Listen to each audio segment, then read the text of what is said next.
اللهم صل على محمد وآل محمد.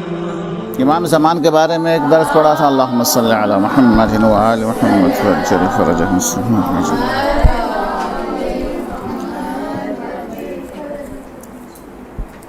امام زمان کے حوالے سے بہت سارے موضوعات ہیں. ایک موضوع تو یہ ہے کہ امام علیہ السلام کی طول حیات، ایک شخص اتنی زندگی کس طرح سے، یعنی اتنے سال تک کس طرح زندہ رہ سکتا ہے. ایک موضوع ہے وہ، لیکن وہ زیادہ اہم نہیں ہے، چونکہ بہت سے سارے مصادیق ہے دنیا کے اندر، ملائکہ ہے، جنات ہے، شیطان ہے، یہ تمام کے تمام، حضرت خضر ہے، حضرت الیاس ہے، کتنے لوگوں کو ہے جو اللہ تبارک و تعالیٰ نے طولانی حیات عطا کی ہے. لہٰذا امام زمان علیہ السلام کی طولانی حیات کے بارے میں بحث کوئی خاص ضروری نہیں سمجھتا میں. اچھا، دوسرا جو ہے اہم جو درس جو اس امام زمان کے حوالے سے میں آج دو مطالب کی طرف اشارہ کرنا چاہوں گا. پہلا مطلب، سب سے زیادہ جس یاد کو ہم مناتے ہیں وہ ہے عاشورہ. امام علیہ السلام کا ظہور اور عاشورہ دونوں ایک شے ہیں. عاشور اور ظہور، عاشور اور ظہور، ان دونوں ایک دوسرے سے مربوط ہے، دونوں الگ نہیں ہیں. یوں سمجھے کہ عاشور مثال کے طور پر ایک نور ہے، ظہور نور کے اوپر نور ہے، نور نلا نور ہے. عاشور ایک درخت ہے، ظہور اس کا پھل ہے. عاشور مقدمہ ہے، جیسے وضو غسل کی طرح، ظہور نماز کی طرح ہے اصل. عاشور در حقیقت درسگاہ ہیں، یہ سب کا سب مقدمہ ہے ظہور کے لیے. یہ واقعہ کو یاد رکھنے کا مقصد بھی امام علیہ السلام کے ظہور کی تیاری ہے. اور یہ دونوں واقعات کے اندر مناسبتیں بہت زیادہ ہیں. اب چند کی طرف ہم اشارہ کرتے ہیں. سب سے پہلی مناسبت تو یہ ہے کہ امام مہدی علیہ السلام کیا ہے؟ ہم صلی اللہ محمد.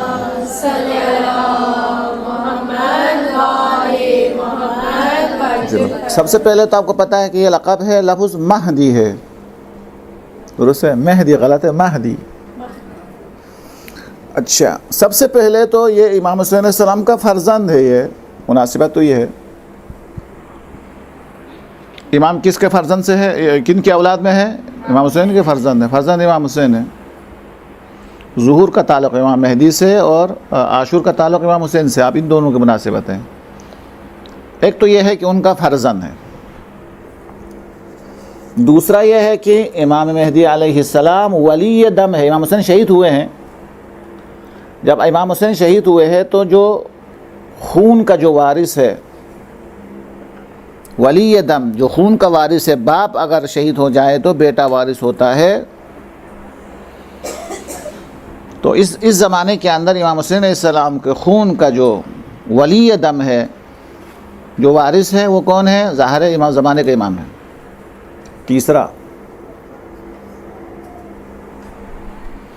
تیسرا یہ ہے کہ امام علیہ السلام کے پرچم پر، یعنی علم پر جو لکھا ہوگا وہ کیا ہے؟ یا لثارات الحسین. کیا مطلب ہے؟ کہاں ہے؟ یا نوانا کہاں ہے وہ لوگ جو امام حسین علیہ السلام کے خون کا بدلہ لینے والا ہے. پرچم کے اوپر لکھا ہوگا، امام زمان کے پرچم کے اوپر لکھا ہوگا یا لثارات الحسین. وہ لوگ کہاں ہیں جو خون امام حسین علیہ السلام کا انتقام لینے والے ہیں. اچھا، یہ مناسبات ہے. اچھا، چوتھی مناسبت بہت ساری ہے. چوتھی مناسبت یہ ہے کہ اگر آپ واقعہ عاشورہ کو آپ سنیں، شب عاشور وغیرہ، امام حسین علیہ السلام اپنے ساتھیوں سے امام زمان کے بارے میں ذکر فرما رہے تھے کہ ہم شہید ہو جائیں گے، لیکن ہمارا خون کا بدلہ جو ہے، میرا فرزند، آخری فرزند، یعنی جو سلسلہ امامت کا آخری فرزند، وہ ہمارے خون کا بدلہ لے لیں گے۔ تو یہ عاشوراء کے اندر امام علیہ السلام کا ذکر ہے، ان کا تذکرہ ہے، یہ عاشور کے اندر ہے۔ اور امام علیہ السلام جب ظہور فرمائیں گے تو سب سے پہلے عاشوراء کا ذکر فرمائیں گے، یعنی یہ دوسرے سے مربوط ہے۔ عاشوراء، شب عاشور امام زمان کا تذکرہ ہے، اور امام زمان جب ظہور فرمائیں گے تو عاشوراء کا تذکرہ فرمائیں گے۔ وہاں پہ ظہور کا ذکر ہے اور ظہور کے وقت عاشوراء کا ذکر ہے، ایک دوسرے کے لیے لازم و ملزوم ہے۔ اچھا، اور ایک مناسبت جو اگر آپ نے دعائیں پڑھی ہے تو 3 شعبان کو، دونوں کے دونوں شعبان میں پیدا ہوئے، 3 شعبان کو امام حسین علیہ السلام کی جو دعا ہے، ولادت کی جو دعا ہے، اس دعا کے اندر امام زمان کا ذکر ہے کہ اللہ نے ان کی تربت میں شفا رکھی ہے، اللہ نے ان کی نسل میں امامت رکھی ہے، اللہ نے ان کی نسل کے اندر آخری امام کو یعنی مطلب اس 3 شعبان کی دعا کے اندر امام زمان کا ذکر ہے، اور نیمہ شعبان جو پرسوں گزر گیا اس کے اندر امام حسین کی زیارت ہے، حسین کی زیارت ہے۔ دیکھو یہ ایک دوسرے سے مربوط ہونے کی دلیل ہے۔ 3 شعبان جو امام حسین کی ولادت ہے، وہاں کے اعمال اور دعاؤں کے اندر امام زمان کا ذکر ہے۔ 15 شعبان جو ہمارے آخری امام کی ولادت کی تاریخ ہے، اس میں امام حسین کی زیارت کیا ہے؟ مستحب ہے، مخصوصہ ہے نا، امام حسین علیہ السلام کی زیارت مخصوصہ ہیں۔ اچھا، اس سے بھی آپ آگے بڑھیں تو زیارت عاشوراء کے اندر امام زمان کا ذکر ہے، دعائے ندبے کے اندر امام حسین کا ذکر ہے۔ حالانکہ دعائے ندبہ کس کے لیے؟ امام زمان سے مربوط ہے۔ این الطالب بدم المقتول بکربلا، این الحسن و این الحسین، این ابناء الحسین و اولاد الحسین۔ زیارت عاشوراء کے اندر جو امام حسین کی زیارت ہے، وہاں زمانے کے امام کا ذکر ہے۔ ایک جگہ پر بھی نہیں ہے، غالباً 2 جگہ پر موجود ہیں۔ اچھا، اس کے علاوہ ساتھ تو میں نے لکھ دیا، اس کے علاوہ مقصد کے لحاظ سے امام حسین علیہ السلام بھی لإصلاح امت جدی، اور زمانے کے امام کا مقصد بھی وہی اصلاح امت ہے۔ جس طریقے سے حق کے ساتھ دینا امام حسین کے زمانے کے اندر بہت زیادہ مشکل تھا، آسان نہیں تھا، اسی طریقے سے حالات کے لحاظ سے بھی یہ دونوں عاشوراء اور ظہور دونوں مماثلت ہے ایک دوسرے کا ساتھ، کہ دونوں کے حالات جو ہے ایک جیسے ہوں گے۔ وہاں پر بھی ہر طرف ظلم ہوگا، ہر طرف جو ہے وہ حق کی شناخت کرنا انسان کے لیے آسان نہیں ہوگا، جیسا وہاں تھا ایسا ہی یہاں پہ ہوگا۔ اس کے علاوہ اگر آپ یاد رکھنا چاہیں تو امام حسین مدینے سے نکلے، مکہ پہنچے، مکہ سے نکلے، کہاں نکلے؟ کوفہ کی طرف نکلے، کوفہ کی طرف روانہ ہوئے، لیکن کوفہ پہنچنے سے پہلے شہید ہوئے۔ زمانے کے امام بھی پہلا ظہور خفی مدینہ میں، اس کے بعد علی الاعلان ظہور مکہ کے اندر، اور مکہ کے بعد جیسا امام حسین علیہ السلام سفر کے لیے کوفہ کو مقصد بناتے ہیں، زمانے کے امام بھی کوفہ کی طرف کیا کریں گے؟ سفر اختیار کریں گے۔ امام زمان کا دارالحکومت کہاں ہوگا؟ شہر کوفہ ہوگا۔ تو یہ ساری مناسبتیں موجود ہے، بہت ساری مناسبتیں موجود ہے امام زمان علیہ السلام کا اس ظہور کے حوالے سے۔ خوب، اچھا، پھر اس کے بعد اور ایک مطلب، اب جب یہ عاشور اور ظہور دونوں ایک جیسے ہیں، دو ایک دوسرے سے مناسبت ہے، 7 8 10 12 تو میں نے بتا دیا آپ کو، اور بھی ہزاروں مناسبتیں موجود ہے، تو پھر کیا ہوگا؟ ہمیں اس کا مطلب کیا ہوا؟ یہ جو عاشور کا ذکر، جو تذکرہ بار بار کرنا، یہ در حقیقت ظہور کے لیے اپنا آپ کو کیا کرنے کے لیے ہے؟ آمادہ کرنے کے لیے ہے، تیار کرنے کے لیے ہے کہ ظالم کون ہے، مظلوم کون ہے، ظالم سے اظہار نفرت کرتا رہے، مظلوم کے اوپر گریہ کرتا رہے، تب جا کے وہ امام علیہ السلام کے لشکر کا حصہ بنے گا۔ ظالم کے بھی خلاف نہیں، مظلوم سے بھی کوئی ہمدردی نہیں، تو پھر امام زمان کے ساتھ کس طرح دے سکتا ہے؟ وہ نہیں دے سکیں گے اصلا۔ اب اس کے اندر جو آج کے موضوع میں شامل نہیں ہے لیکن بہت اہم ہے، وہ یہ ہے کہ عاشور جو ہے ایک دم ایسا واقع نہیں کہ ایک دم ہوا ہو.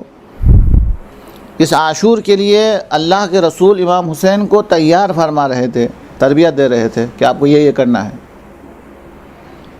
اور حضرت زہرا علیہ السلام حضرت زینب کو تربیت دے رہی تھی کہ کس طریقے سے ظالم کے دربار میں خطبہ دینا ہے، کس انداز سے دینا ہے.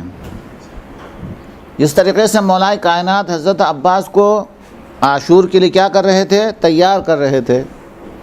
جس طریقے سے امام حسن علیہ السلام حضرت قاسم کے ہاتھ پہ تعویذ باندھ کر کربلا کے لیے تیار کیا جا رہا تھا، اور جس طریقے سے امام حسین علیہ السلام علی اکبر کو کیا کر رہے تھے؟ کربلا کے لیے تیاری ضروری ہے. یہ مسئلہ ہے. عاشور اور ظہور دونوں ایک دوسرے کے ساتھ لازم و ملزوم، ایک درخت ہے، ایک اصل ہے اور ایک فرع ہے. ایک درخت ہے، ایک اس کا میوہ ہے، ایک مقدمہ ہے، دوسرا مقصد ہے. تو جس طریقے سے عاشور کے لیے بہت پہلے سے تیاری ہوئی، ظہور کے لیے بھی بہت پہلے سے تیاری ضروری ہے. یہ آج کے زمانے میں بھی ایسا نہیں ہوتا کہ ایک آدمی جا کے بولے فوج کے اندر اپنا نام لکھوا لے اور اس کے بعد کہے ابھی میں اپنے گھر میں جا کے آرام سے بیٹھ جاؤں گا، جب جنگ ہو جائے تو مجھے بلا لینا، میں وہیں سے ڈائریکٹ وہاں سے جنگ پہ آ جاؤں گا. تو وہ بولے کہ بھائی کس طریقے سے جنگ کریں گے؟ آپ کو نہ آپ کو تربیت ہے، ہاں، نہ آپ نے ٹریننگ لی ہے، کچھ بھی نہیں ہے، تو ممکن ہی نہیں، یہ مذاق ہوگا. جس طریقے سے آج کے زمانے کے اندر بھی کسی لشکر کے اندر نام لکھوانے سے وہ لشکر کا حصہ نہیں بنتا ہے، تیاری ضروری ہے. ظہور کے لیے بھی بہت پہلے سے تیاری کی ضرورت ہے. اس کے بغیر انتظار بیکار ہے. انتظار ہمیشہ مقدمہ فراہم کرنے کے بعد ہوتا ہے. تیاری کر کے امتحان دیا ہے تو رزلٹ کا نتیجہ ہے. امتحان ہی نہیں دیا ہے کس چیز کا؟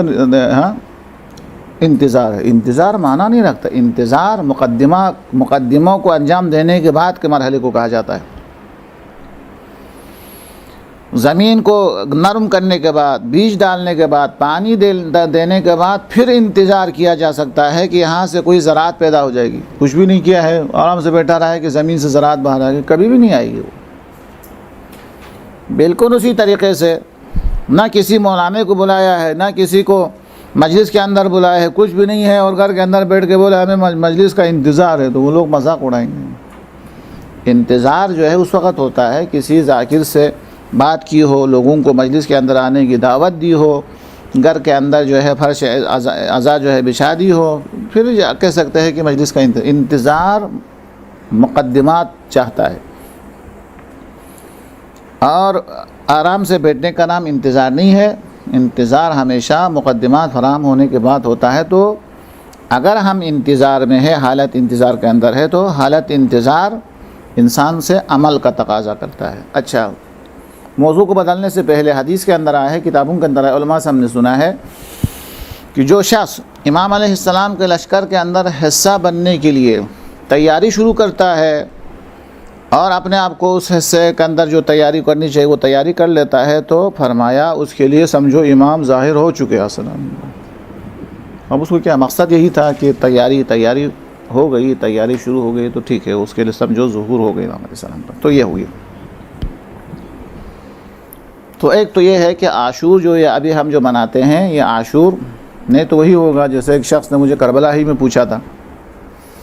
ٹھیک ہے، اس وقت جب علی اکبر کو شہید کیا جا رہا تھا، حضرت علی اکبر کو اذیت بھی ہو گئی، تکلیف بھی سب کچھ ہے، لیکن اب تو شہید ہو کے اتنے سال ہو گئے، وہ جنت میں آرام کر رہے. ایسا تو نہیں وہ آرام کر رہا، ہم ادھر خواہ مخواہ رو رہے پیٹ رہے. ہاں ضرور سے. تو اس کا جواب صریح یہ ہے کہ اس عاشور کے لیے نہیں ہے، یہ آنے والے ظہور کے لیے ہے. مظلوم سے ہمدردی باقی رہے، ظالم سے نفرت باقی رہے دل کے اندر، تاکہ ظہور کے وقت یہ کام آ سکے.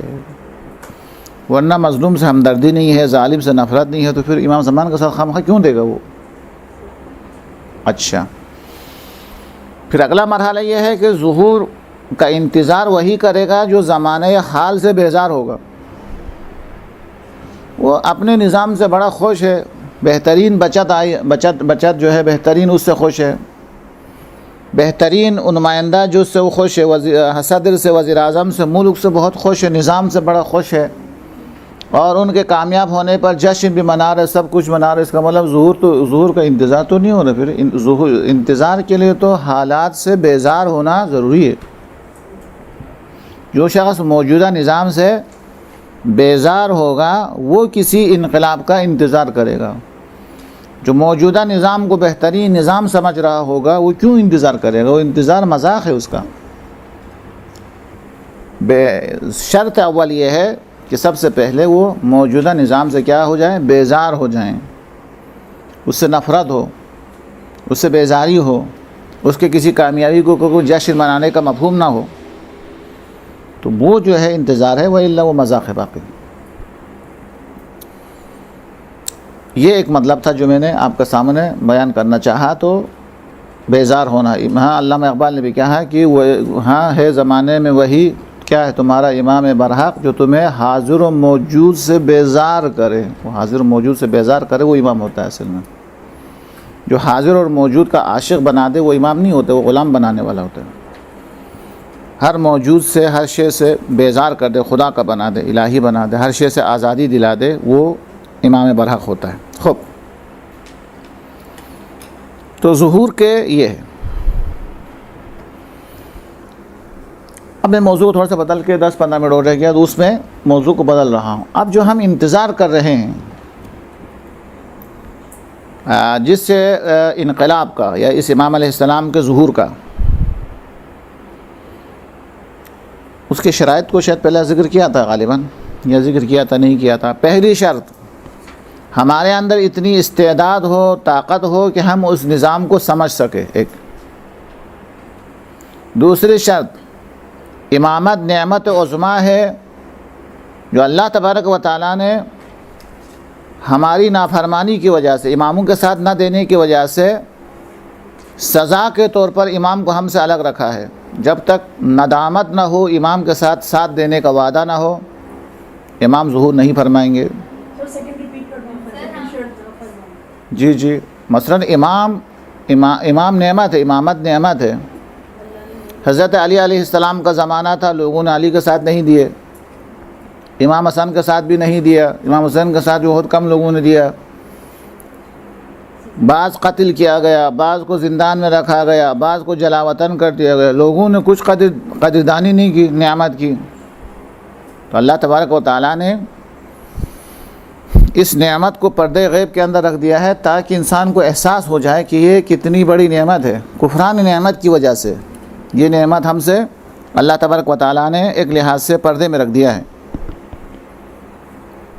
تو پھر جب ایسا ہے تو پھر تو جب تک اللہ تبارک و تعالیٰ کی بارگاہ میں توبہ نہ ہو، خدا سے یہ وعدہ نہ ہو کہ اب ہم اس نعمت کی جو ہے وہ قدردانی کریں گے، کفران نعمت نہیں کریں گے، ناشکرانی کریں گے، امام کے ساتھ دیں گے، جب وہ ادا نہ ہو، ظاہر ہے کہ یہ شرائط ظہور ہے، یہ علامات ظہور نہیں ہے جو خدا کو کرنا ہے۔ یہ صوفیانی آنا، آسمان سے آوازیں آنا، مغرب سے سورج نکلے، ہمارا کام نہیں ہے، وہ خدا کا کام ہے۔ ہمارا کام یہ ہے کہ اللہ سے یہ وعدہ کرنا، سچی توبہ کرنا کہ انشاءاللہ اس دفعہ بھی ہم آئیں گے تو ہم ساتھ دیں گے۔ پھر نظام کو سمجھنا کہ جب تک ہم نظام کو نہیں سمجھیں گے امام آ کے کیا کریں گے، پھر ہمارے اندر وہ صلاحیت موجود ہے ہی نہیں ہے نظام کو سمجھ سکے، تو امام تو ظہور نہیں فرمائیں گے۔ آخری نبی سب سے پہلے خلق ہونے کے بعد آخر میں کیوں آئے؟ چونکہ اس سے پہلے آتے تو اس کے نظام کو سمجھ بھی نہیں سکتے تھے لوگ۔ تو نظام کو سمجھنے کی صلاحیت۔ اور تیسرا، صحیح معنی کے اندر انتظار، شدت، حالات سے بیزار ہو اور صحیح معنی میں لوگ صحیح معنی میں انتظار کرنے لگے تو امام علیہ السلام ظہور فرمائیں گے۔ چونکہ امام علیہ السلام ایک ایسا انقلاب لانے والا ہے جس انقلاب کے اندر کوئی باطل کا شائبہ تک نہیں ہے۔ اللہ نے کیوں پردے غیب، فلسفہ غیبت، اللہ نے امام زمان کو پردے غیب کے اندر کیوں رکھا ہے؟ اگر امام علیہ السلام پردے غیب میں نہ ہوتے، فرض کر لو پاکستان کے اندر ہوتے تو پاکستانی پاسپورٹ تو ضرور ہوتا، آپ پاکستانی پاسپورٹ لے کے دبئی میں چلے جاتے تو وہاں تو پھر مشکلات آ جاتا ہے نا پاکستانی پاسپورٹ کے. پاکستان کے اندر رہتے تو پاکستانی قوانین کا خیال رکھنا ضروری ہوتا. اللہ تبارک و تعالی نے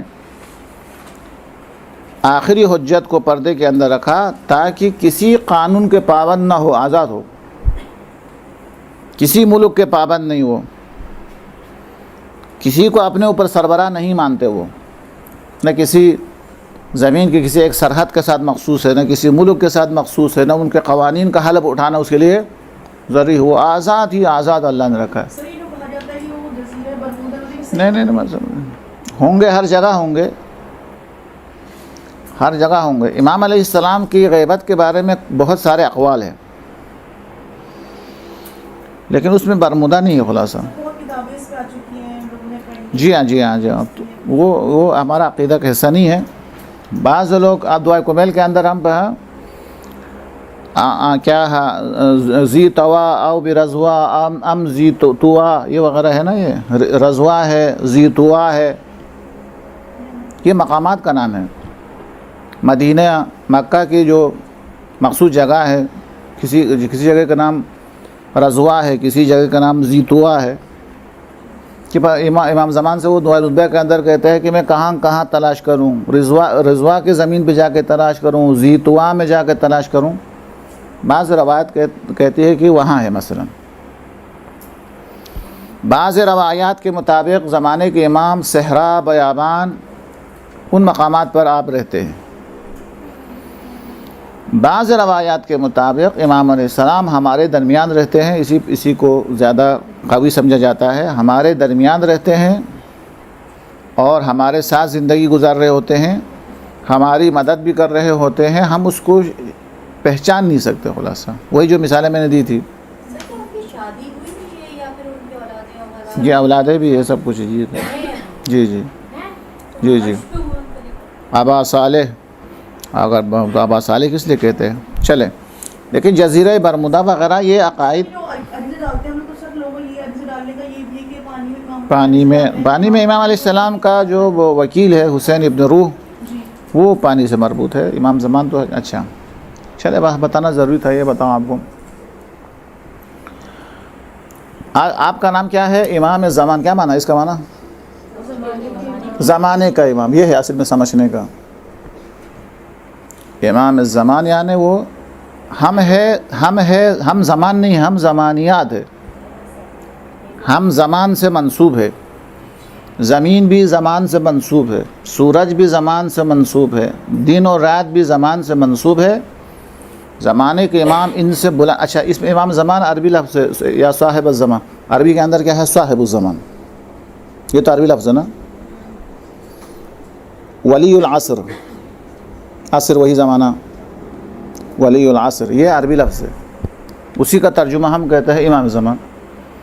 السلام علیکم یا صاحب الزمان, السلام علیکم یا ولی العصر, صاحب العصر والزمان, یا صاحب العصر لکھ دے, کوئی حرج نہیں ہے.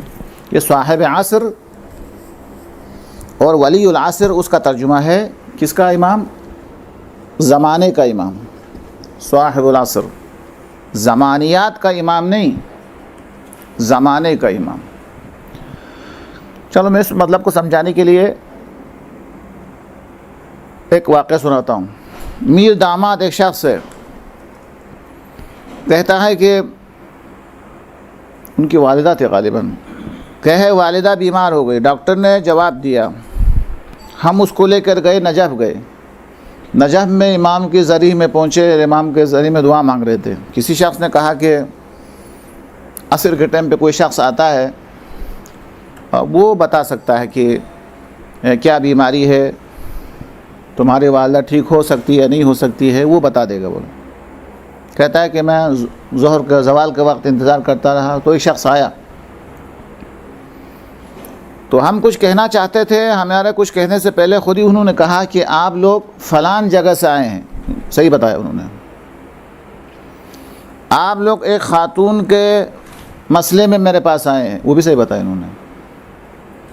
پھر کہا اس خاتون کی بیماری پورے بدن کے اندر پھیل چکی ہے, اب یہ پتہ نہیں, اور یہ خاتون 7 دن کے اندر مرنے والی ہے. یہ کہہ دیا، انہوں پوچھے بغیر، انہوں نے بغیر پوچھ کے ایڈوانس بتا دی صاحب۔ میر داماد کہتا ہے کہ دو تو آپ نے صحیح بتائے کہ فلان جگہ سے آئے ہیں، آپ نے صحیح کہا، ٹھیک ہے، پوچھے بغیر آپ نے صحیح بتایا، اور ہم ایک خاتون کی بیماری کے بارے میں پوچھنا چاہتے ہیں، یہ بھی تم نے صحیح بتایا، لیکن باقی جو دو ہے کہ بیماری پورے بدن کے اندر پھیل چکی ہے، یہ 1 ہفتے کے اندر مرنے والی ہے، ہم اس پر کیسا یقین کریں؟ تو اس نے کہا کہ اگر آپ یقین کرنا چاہیں تو آپ میرا امتحان لے لیں۔ کہا کس طرح امتحان لے لیں؟ کہتے کہ آپ اپنے ذہن کے اندر کچھ لائے، میں بتا دوں گا کہ تم نے اپنے ذہن میں کیا لایا، بتا دوں گا۔ میر داماد کہتا ہے کہ میرے چاچا نے، ان کے والد نہیں تھے، چاچا نے سر تھوڑا نیچے کیا اور کہا آپ بتائیے کیا ہے؟ تو شخص نے تصویر کو گھمانے کے بعد کہا آپ نے ایک شخص کا ارادہ کیا ہے جو اس وقت لبنان میں ہے، یہ کہا۔ پھر کہا بس سوری، وہ لبنان سے مدینہ پہنچ گئے، بولا۔ پھر کہا نہیں ابھی تو یہ تو مکہ پہنچ گئے۔ کچھ دیر کے بعد وہ اپنی جگہ سے بلند ہو گئے، انہوں نے کہہ دیا کہ آپ نے زمانے کے امام کا ارادہ کیا ہے۔ تو انہوں نے کہا کہ آپ کو کیسے پتہ چلا میں نے زمانے کے امام کا ارادہ کیا؟ تو کہا کہ پہلے جب میں نے دیکھا تو وہ لبنان میں تھے، پھر چند لمحے کے اندر وہ مدینہ پہنچے، پھر چند لمحے کے بعد وہ مکہ پہنچے۔ خیر یہ تو طویل العرض ہے، یہ تو کسی کے پاس بھی ہو سکتا ہے یہ علم، اس وقت تک تو مجھے بھی نہیں پتہ چلا کہ آپ نے زمانے کا امام کا ارادہ کیا ہے۔ میں نے 3 نشانیوں سے میں نے اندازہ لگایا کہ مجھے پتہ چلا کہ آپ نے امام زمان کا ارادہ کیا ہے۔ نمبر 1، جب وہ مکہ پہنچے اور جب اس نے خانہ کعبہ کا طواف شروع کیا تو میں نے دیکھا کہ یہ کعبہ کا طواف کر رہے تھے تو کعبہ ان کا طواف کر رہا تھا۔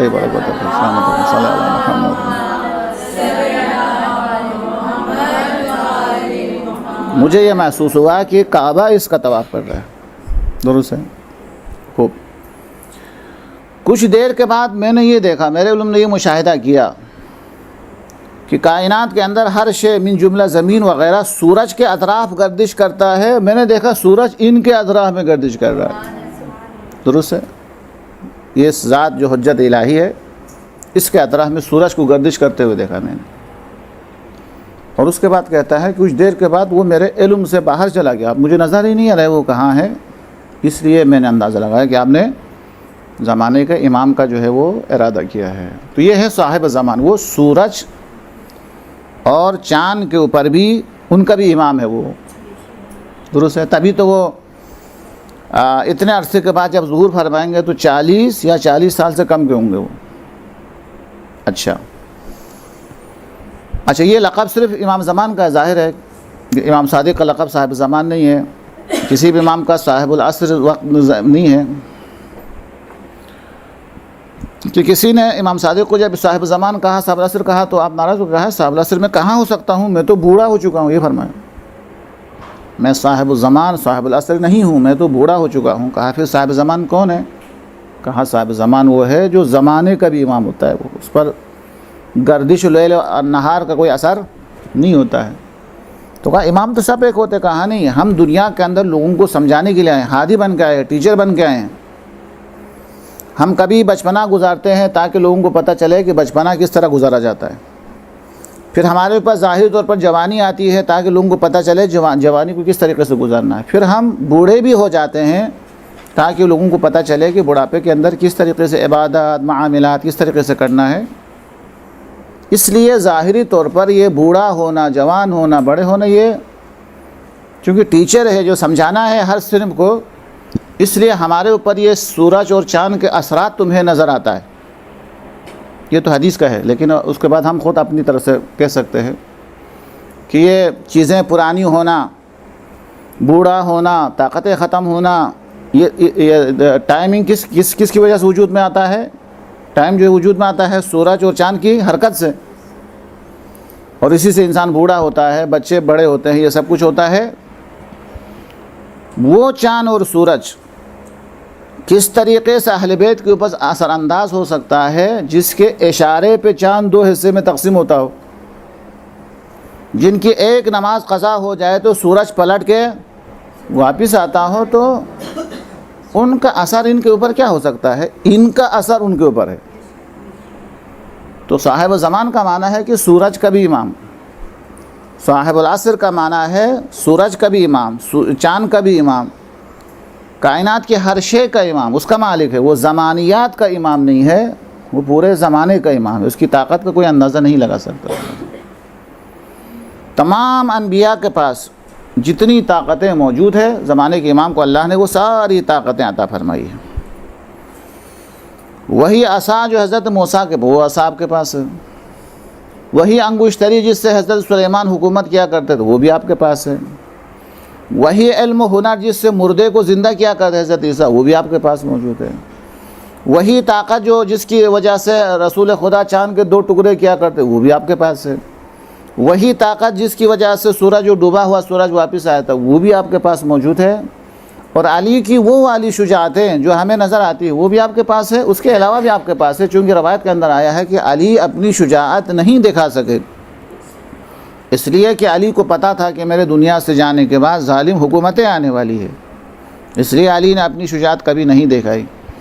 علی کی شجاعت کا اندازہ اس وقت ہوگا جب ظہور کا وقت ہوگا، اس کے بعد کوئی اور ظالم حکومت آنے والی نہیں ہے کہ ان کے آل سے ان کی اولاد سے کوئی بدلہ لے لے، اصل طاقت اور شجاعت وہاں ظاہر ہو گیا۔ حضرت عباس کا بھی اسی طریقے سے، حضرت علی اکبر کا بھی اسی طریقے سے، درست ہے۔ تو یہ ہے، اب جو ہے 10 منٹ سے زیادہ باقی نہیں رہا، تو وہ جو حکومت جو آقا کے دور کے اندر جو حکومت قائم ہو جائے گی، اول تو یہ ایک تصور ایک خیال ہے جو ارسطو افلاطون کے زمانے سے چلا آ رہا ہے کہ ایک ایسا شہر ہو جہاں کوئی چوری نہ ہو، کوئی ایک دوسرے کے اوپر ظلم نہ کرے، کوئی ایک دوسرے کے اوپر زیادتی نہ کرے، ہسپتال کے اندر جانے کے بعد مریض کے ساتھ اس کا بیٹے سے زیادہ وہاں کے ملازمین زیادہ مہربان ہو، امن ہی امن ہو، سکون ہی سکون ہو۔ یہ وہ تصور ہے جو افلاطون اور ارسطو پیش کر کے گئے ہیں، جس کا نام ہے مدینہ فاضلہ، یعنی فضیلت والا شہر، ایسا شہر جس میں فضیلت ہی فضیلت ہو، کمال ہی کمال ہو، یہ سب کا تصور ہے۔ ارسطو اور افلاطون یہ نظریہ دے کے گئے۔ پھر سب سے بات یہ ہے، اہم بات یہ ہے کہ اگر مدینہ فاضلہ جس میں کمال ہی کمال ہو، ایسا اگر وجود میں آنا اگر ممکن نہیں ہے تو انسان کی خواہش کیوں ہے؟ یہ خواہش ہونا اس بات کی دلیل ہے کہ ایسی حکومت ممکن ہے کہ جہاں امن ہی امن ہو، سکون ہی سکون ہو۔ اب 10 منٹ کے اندر میں جلدی سے لکھ لیتا ہوں۔ امام علیہ السلام کی جو حکومت ہے اس کی چند خصوصیات کی طرف اشارہ کروں۔ پہلی خصوصیت یہ ہے کہ روایات کے اندر آیا ہے، تعبیرات مختلف ہے۔ پہلی تعبیر جو سب سے آسان ہے، مشکل نہیں، اس وجہ سے فرمایا کہ کل علوم 27 حروف پر مشتمل ہے، 27 امور پر مشتمل ہے۔ کائنات کے اندر جتنی ترقی ہو رہی ہے وہ صرف 2 حروف کی وجہ سے۔ ابھی جتنی ترقی ہو رہی ہے، موبائل، کمپیوٹر، انٹرنیٹ، فرمایا جتنی ترقی جو زمانے کے اندر نظر آ رہی ہے وہ صرف 2 حروف کی وجہ سے ہے۔ فرمایا جب زمانے کے امام علیہ السلام ظہور فرمائیں گے تو پہلے تو اس 2 کو مکمل کریں گے، یہ فرمایا، اس کے بعد مزید 25 علوم کو آپ علیہ السلام ظاہر فرمائیں گے۔ اب اندازہ لگاتے علم جو ہے کتنا آگے بڑھے گا۔ حروف یعنی علوم 7 جتنے کائنات کے اندر جو ہے علم ہے وہ 27 حروف پر مشتمل، حرف، ان میں سے جتنے ترقی ہوئی ہے وہ صرف 2 حرف کی وجہ سے، یعنی اللہ نے صرف 2 حرف کا علم دیا ہے ہمیں۔ اور روایت کے اندر آیا ہے کہ امام علیہ السلام ظہور فرمائیں گے تو سب سے پہلے تو اس 2 کو جو نامکمل ہے مکمل فرمائیں گے، اس کے علاوہ مزید 25 حروف کا علم لوگوں کو پہنچائیں گے۔ تو ظاہر ہے کہ بہت پڑھے لکھے ہوں گے لوگ۔ اچھا، جب ایسا ہوگا یعنی علوم جو ہے اپنے کمال تک پہنچے گا، اس کے بعد جب ایسا ہوگا تو پھر اس کے نتیجے میں کیا ہوگا کہ لوگ اتنے پڑھے لکھے ہوں گے۔ روایت کا جملہ، خاتون خانہ یعنی گھر کی خاتون جو باہر نہیں جاتی ہے، جب دسترخوان کے اوپر بچوں کے درمیان کھانا تقسیم کر رہی ہوگی تو ایک آیت قرآنی کے ماتحت اس کی روشنی میں کر رہی ہوگی، اتنا علم پھیل جائے گا۔ بچوں کو روٹی اور سالن دیتے وقت بھی آیات الہی کا جو ہے وہ سامنے رکھ کے اس کے مطابق ایسا کر رہا ہوگا۔ جب اتنا علم ہوگا، بڑھے گا، تو حضرت موسیٰ کی طرح پتھر سے چشمے جاری کرنے کی طاقت آ جائے گی. یعنی ہر انسان کے پاس یہ طاقت ہوگی کہ وہ پتھر پر ہاتھ مارے، پاؤں مارے اور وہاں سے پانی جو ہے وہ نمودار کرے. اچھا، طاقت کا یہ عالم ہوگا کہ ایک سپاہی، ایمان کی بات نہیں، ایک سپاہی تلوار سے پہاڑ کو 2 حصہ کر سکیں گے. آپ انسان سوچ بھی نہیں سکتے. امام علیہ السلام کے سپاہی، ان کے لشکر کا جو حصہ ہے وہ اپنی تلوار سے پہاڑ کو 2 حصے میں تقسیم کر سکیں گے. تو جنہوں نے امام کو نہیں دیکھا ہے وہ کہیں گے کہ جب سپاہی میں اتنی طاقت ہے تو پھر ذوالفقار میں کتنی طاقت ہوگی. پھر وہ ڈریں گے. وہ جو ہے وہ صلی اللہ علیہ وسلم.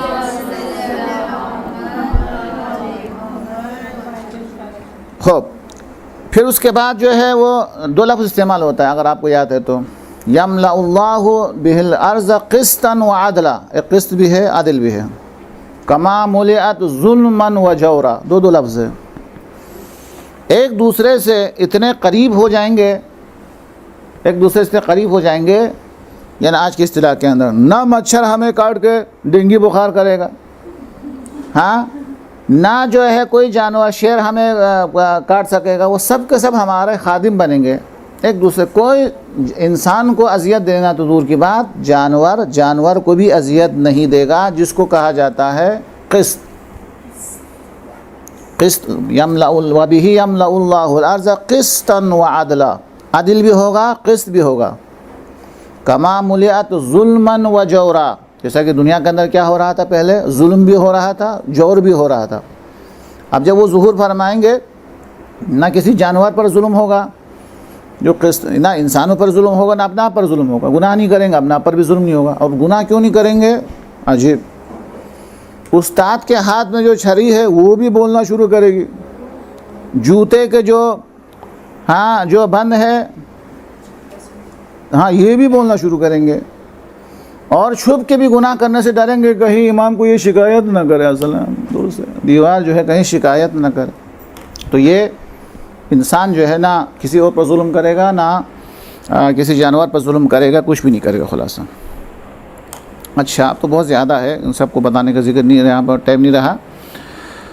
اب جو ہے عام انسان کی عقل 40 گنا اس کی عقل میں اضافہ ہوگا.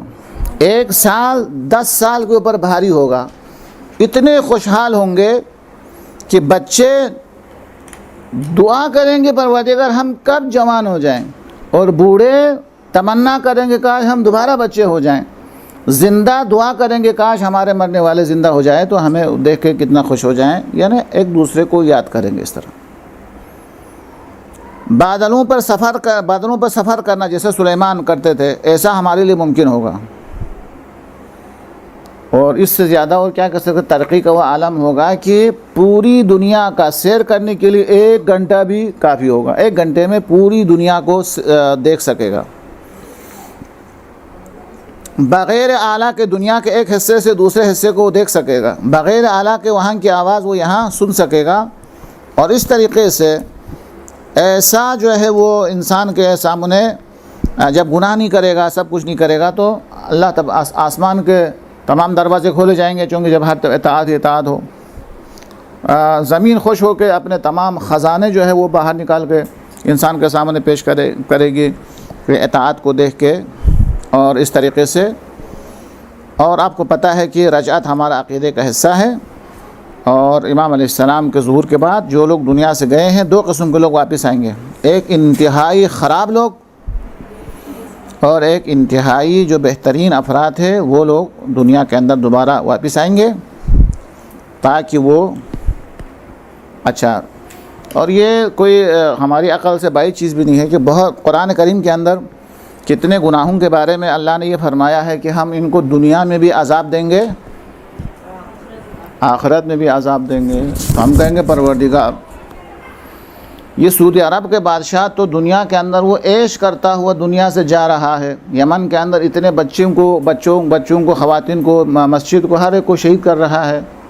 یہ تو دنیا کی دولتیں ان کے پاس موجود ہے، سب کچھ ہے، تو ٹھیک ہے مرنے کے بعد تو ان کو عذاب دے گا، دنیا میں تو عذاب نہیں نظر آ رہا ہے، درست ہے؟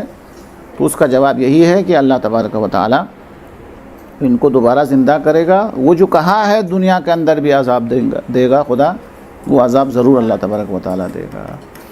تو وہ حکومت جو امام زمان علیہ السلام کی ہے، وہ اقتصادی لحاظ سے کیا ہوگا، مکانات کس طریقے سے بنیں گے اور کس طریقے سے جو ہے وہ شہر آباد کیے جائیں گے، وہ ایک تفصیلی جو ہے گفتگو ہے. اللہ سے ہماری دعا ہے کہ ہمیں اپنے امام کے بارے میں معرفت حاصل کرنے کی توفیق عطا کرے انشاءاللہ. وصلی اللہ علی محمد يا مولاي